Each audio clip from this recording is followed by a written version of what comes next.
A night of music, pride, and terror. The neon lights were pulsing. The music thumped. On the night of June 12, 2016, the crowd inside the club felt alive, vibrant, joyful, full of expectation. The venue was Pulse, a landmark for the LGBTQ+ community in Orlando, Florida. It was Latin night. People had come together to dance, to sing, to celebrate themselves and one another. In that moment, there was no foreshadowing of what was to come. There was only light, laughter, connection. As the hours deepened into early morning, somewhere in the distance, a car pulled into the parking lot of Pulse. Inside, the energy remained high. Drag performances, a packed dance floor, cheers and smiles. According to accounts, more than 300 people were inside that night, the club packed for the night's special event. Somewhere amongst them was a man whose name would become forever associated with a tragedy, Omar Mateen. He entered the club just after the night's energy peaked. The strobe lights, the DJ blast, the crowd dancing. At approximately 2002 a.m., the first gunshots rang out. On that dance floor, minutes before, filled with song and laughter, chaos crashed in.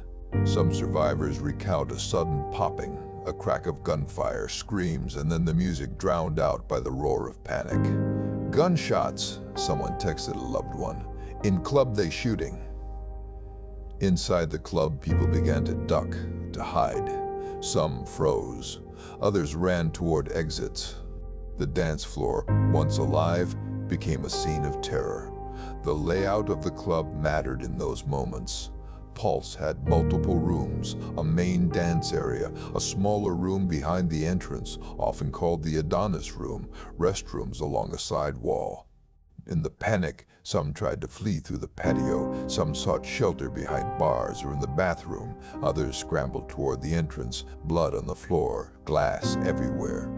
The club staff and patrons did what they could, hiding, helping, pushing others to get out. But the gunman pressed on. He moved systematically, fired rapidly. Within minutes, dozens were hit. The sound of music was replaced by the sound of gunfire, broken glass, the thud of bodies and falling. The sense of safety evaporated. It was a celebration turned nightmare. At the same time, outside, first responders were receiving calls. The local police were alerted quickly.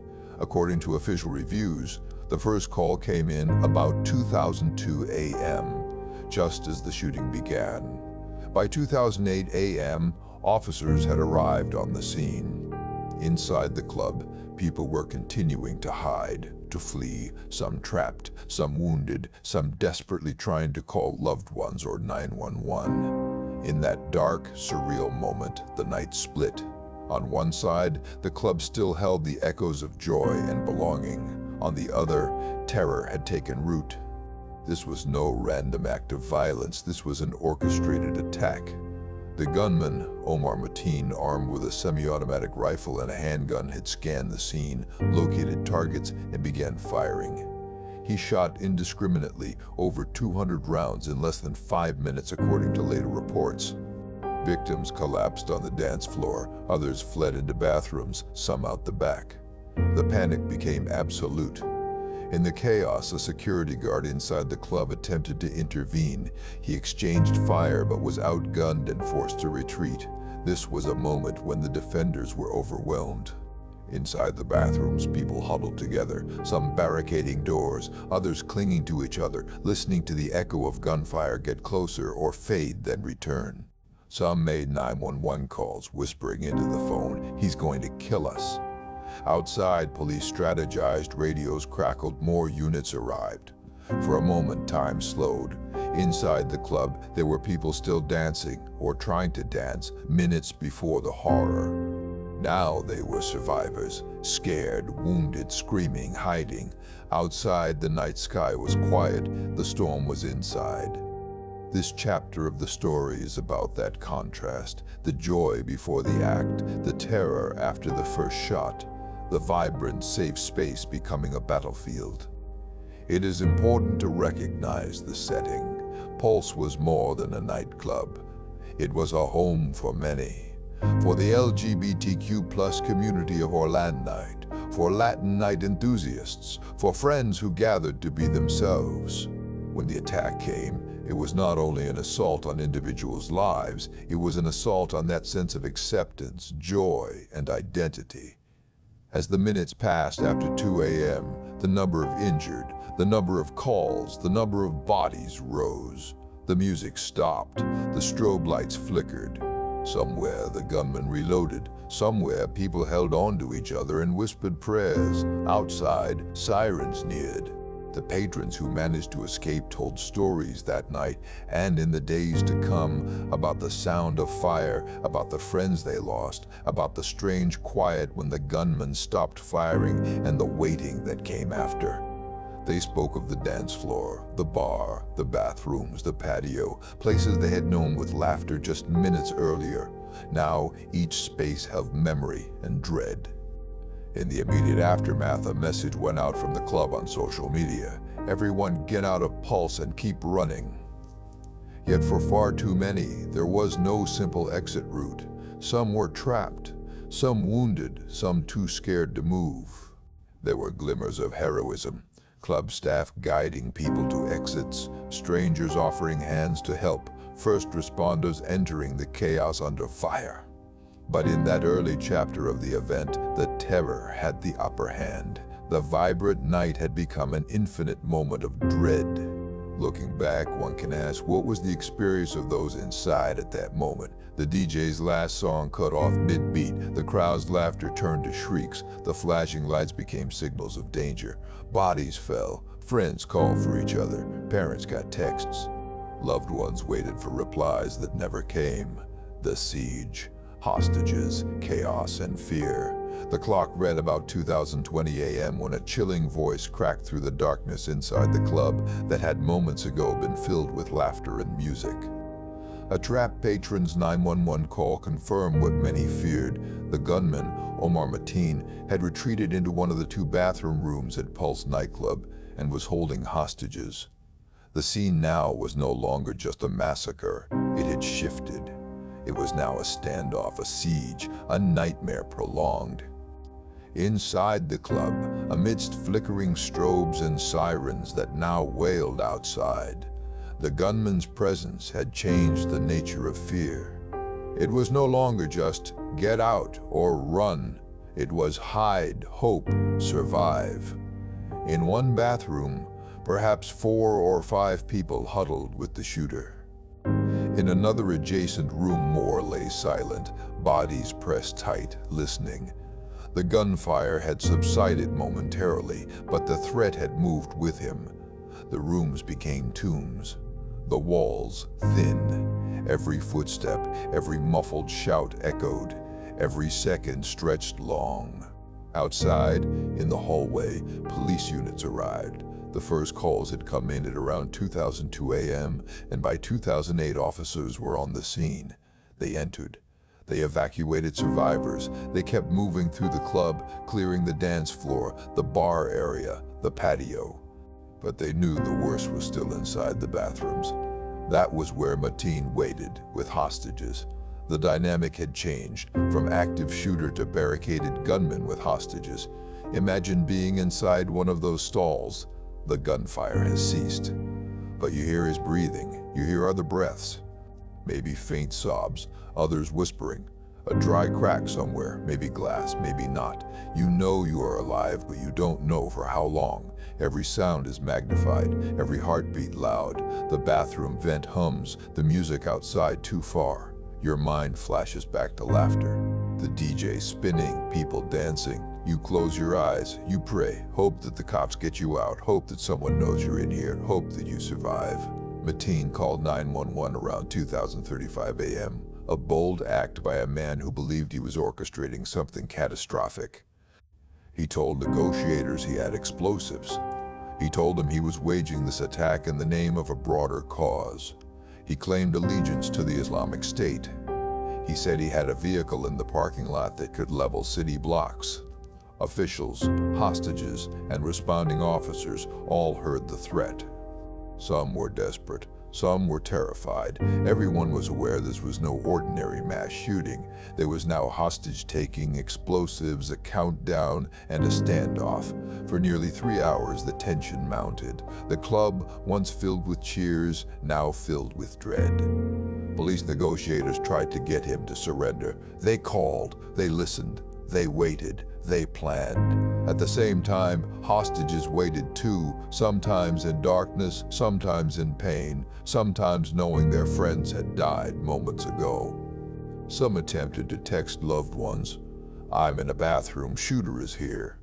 Others simply waited, trapped in body-pressed silence. One hostage described hearing the shooter say, "You are going to die." Another spoke of bullets ripping through a bathroom door and hitting someone hiding in a stall. Meanwhile, the police outside worked to build a tactical response. The building's floor plan, the movement of the gunman, the possibility of bombs, all factored into each decision. They realized rushing in might ignite the explosives or kill hostages, so they delayed. Some survivors later questioned why it took so long before the final breach. But the officers weighed lives, and the information they had was incomplete. Inside the bathrooms, minutes stretched like hours. The shower stalls, the mirrored walls, the tiled floor remained unchanged, but every surface had new meaning. The lock on the door, the cracked ceiling tile, the loud flush of a toilet, all potential signs of movement, either rescue or death. Light filtered through the vent. A voice whispered. A phone vibrated. The world outside felt distant, unreachable. At about 5:02 a.m., law enforcement shifted into action. The tactical team attempted to blast through the bathroom's exterior wall in an effort to reach some of the surviving hostages directly and gain a more advantageous position. But the breach went wrong. They miscalculated. The hole opened into the hallway between the bathrooms, not directly to the hostage area. The error alerted the shooter. The gunman then moved and shot 3 more hostages who had been hiding. This moment froze time again. Inside, hostages felt the walls shake, heard the explosion, did not know what it meant. Was this rescue or was this death? Stun grenades and flashbangs were then deployed. The wall's breach created new access, but the fight was still confined, tight, chaotic. The shooter now entered the hallway himself and engaged in a final exchange of gunfire with the police at approximately 5:17 a.m. He was fatally hit. By just before 6:00 a.m., units declared the suspect dead, ending the siege. But for those inside the bathrooms, the trauma wouldn't end with his death. They had heard it, lived it, perhaps seen their friends die. The toll of those hours is staggering. 30 or more hostages emerged, some with injuries, some uninjured but forever changed. Others never made it out. In total, the massacre claimed 49 lives, wounded dozens more. But focusing only on numbers misses the human depths of those hours, the bodies pressed close, the silence that followed the gunfire, the waiting, the smell of fear, the uncertainty. One moment stands out. A police officer crouched near a pile of bodies on the dance floor instructed, "If you're alive, raise your hand." Survivors later said they did. Imagine that moment. You've been shot, you still breathing, you push an arm up, a tiny gesture in a sea of death, a signal of hope, a defiant statement, "I'm still here." As rescue teams filtered into the bathrooms, they found those hiding behind doors, under counters, in small closets. Some had locked themselves in, others had made a quiet pact with a friend to survive together. One survivor described hiding for hours in the stall, listening to footsteps in the hallway, hearing voices call, "OPD, hold on," and feeling the building come alive with responses, sirens, armored vehicles, flashlights, comms. The world outside had transformed. For many hostages, the memory of when the wall cracked, when the flashbang exploded, when the shotgun blast came, is seared in their minds. But also the simpler memories, the smell of the bathroom, the tiled floor, the echo of a friend screaming. The cafe still had music playing outside. In their minds, it was as if the party never stopped, but it had become a nightmare. The contrast between outside and inside, between past joy and present terror, is impossible to overstate. The siege of Pulse was not just about the gunmen and the hostages. It was about community under fire. Staff inside guided people to safety when they could. Some club patrons became rescuers, helping friends, guiding others through the dark. Police and paramedics outside risked their lives to enter the club while gunfire still echoed. The bravery of so many is overshadowed by the horror of the event, but it matters. On that long night, dozens of small acts of courage happened while the world watched. When the final shot rang out and Mateen collapsed, the building exhaled. But the survivors did not. They lay still, or sat, or held each other. Some cried. Some found a phone to call a loved one. Some whispered a prayer. Many wondered, why us? Why here? Why now? The celebration they planned had turned into something none could imagine. And outside, across Orlando and around the world, people watched the lights, the sirens, the ambulances. They mourned, they searched. They wondered how something so joyous could morph into such horror. Negotiations, explosives, and the final assault. The air inside the club had by now shifted. The night of celebration was over. The sound of gunfire had faded. The scene inside Pulse Nightclub in Orlando had morphed into a siege. Hostages hidden, a gunman barricaded, negotiators on the line, a ticking, terrible clock. It was approximately 20:35 a.m. when the gunman Omar Mateen used the telephone to talk to authorities to assert his will, to make demands. He told dispatchers and negotiators that he was the shooter. He pledged allegiance to Islamic State. He claimed to have explosives. He claimed he had a vehicle in the parking lot containing enough bombs to level city blocks. In those words, the nature of the crisis changed again. It was no longer purely about bullets and a shooter in a club. It was now about hostages, explosives, negotiation, and the looming possibility of mass destruction beyond the walls of that building. Inside the bathrooms where Mateen had taken hostages, the fear turned more acute. He threatened to strap explosive vests to hostages in separate corners of the club and detonate them in 15 minutes. Outside, the tactical teams recognized the immediate danger. If the gunman was truly wearing explosives or had planted them nearby, any hasty entry could trigger catastrophe. They had to negotiate, stall, gather intelligence. They had to preserve life. The negotiators spoke to Mateen through multiple calls. They asked questions. They attempted to calm the situation. They asked him to release hostages. He answered, calm, eerie, low-key in tone. According to transcripts, Mateen sounded cool and calm, not frantic, as he spoke in a matter-of-fact voice about bombs and hostages. In those hours, inside and out, time appeared to stretch. For the hostages, each minute was agony. For the police, each minute was calculation. For the gunmen, each minute might bring disaster. At around 5:02 a.m., the tactical operation shifted. Law enforcement decided that negotiation had reached a limit. The pieces of information pointed to imminent death if they delayed further. The terrorist claim of explosives and the shooting of additional hostages triggered the decision.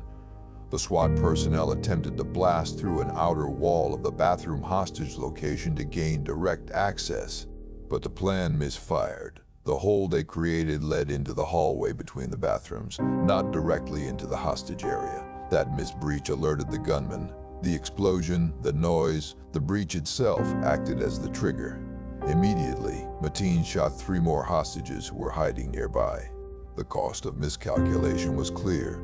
Inside, the hostages heard the shuddering wall, the crack of masonry, the flash of light.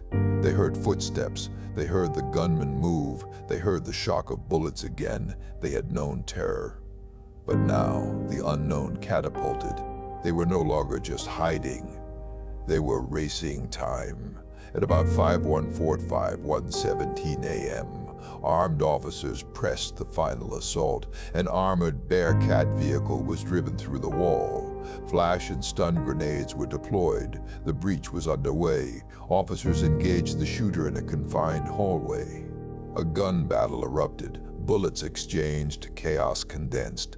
Then, the moment the world had waited for, Mateen was fatally hit. And at just before 6:30 a.m., the building was declared secured. The siege had ended. The gunman was dead.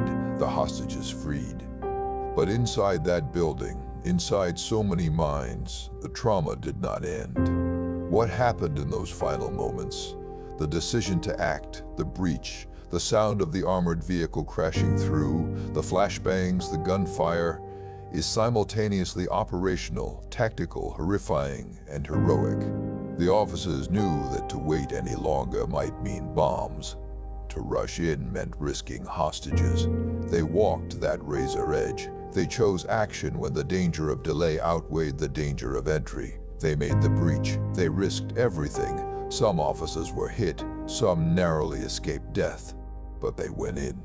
They saved many lives. The hostages emerged in confusion, shock, relief, horror, some with injuries, some silent, some hugging loved ones they had not expected to see again. Through tears, they realized the difference between life and loss. Some saw friends die. Some had held the lifeless bodies of people they loved. Some clutched onto survivors. Some understood that the fight had ended for now, but the journey of healing would begin. The tactical snapshot: the gunman fired over 150 rounds in the gun battle that ended him. 11 officers approximately returned fire. The breach involved a bomb that failed. Then the armored vehicle. The hostages were freed, though some were killed in the time after the breach due to the breach miscalculation. The human snapshot. Imagine sitting in a bathroom stall for hours, the silence broken only by the occasional command through the door, by the shudder of grenades, by the crash of a vehicle through a wall. Imagine waiting when you do not know if you will live. Imagine hearing your friend's breathing stop beside you. Imagine the flash of light, then running for life, then emerging into sunlight, shaking, hurt, alive. For the city of Orlando, for the LGBTQ+ community, for each family who lost a piece of themselves, this assault marked a turning point.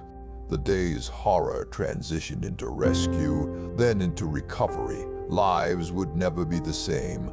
The sense of safety, the sense of night-out joy, the sense of community would bear scars. The breach ended the killing. It ended the hostage-taking. But it began the next stage. Reckoning, grief, remembrance, a nation broken, mourning, motives, and unanswered questions. The sun rose slowly over Orlando on June 12, 2016. Cold, grayish, indifferent. Inside the walls of the once vibrant club Pulse Nightclub, quietness reigned. The music had stopped. The lights were off. The bodies lay still. Outside, neighbors, friends, strangers gathered and wondered how could this happen in a place meant for joy, acceptance, unity. The official count: 49 people killed on site or shortly after, scores more wounded. Families sobbed. The local community reeled. The LGBTQ community across the nation held its breath. A gay nightclub, once a safe space, a haven, had become ground zero of America's worst mass shooting to date. Mourning began immediately. Vigils sprang up in Orlando and across the world. Candles flickered in the twilight. Flags flew at half-mast. Political leaders issued statements of solidarity. The massacre struck not just one club or one city. It hit the heart of a community that often lives on the margin, seeking safety and acceptance. The sense of violation cut deep. Surveys in the aftermath revealed that LGBTQ-identified people across the U.S. reported heightened fear about their personal safety and the safety of their peers. And then came the questions: why did it happen? What drove the gunman, Omar Mateen, to choose Pulse? Was this a terror attack? A hate crime? A manifestation of some shattered psyche? Or all of the above? Multiple investigations followed, but none fully answered every question. Mateen was killed inside Pulse during the assault. He left no manifesto. he was silent to explain beyond the basics. The investigators were left piecing together fragments. They gathered his past statements, his internet searches, his contact with the militant group Islamic State of Iraq and the Levant, ISIS, his visits, his workplace, his social media. They reviewed what they could. But some of the deeper motives remained opaque. The FBI had interviewed Mateen in 2013 and 2014. He had made comments about multiple terrorist organizations. The Bureau investigated, found no prosecutable ties. He remained at large. That left a haunting question. Were there warning signs missed? Was the system capable of intervening earlier? On June 12 itself, as the shooting began, Mateen called 911 and pledged allegiance to ISIS, referencing U.S. airstrikes in Iraq and Syria. The attack was designated an act of terrorism. But was it also a hate crime? Was the target chosen because it was a gay nightclub, or simply because Pulse offered maximum casualties? The FBI's conclusion was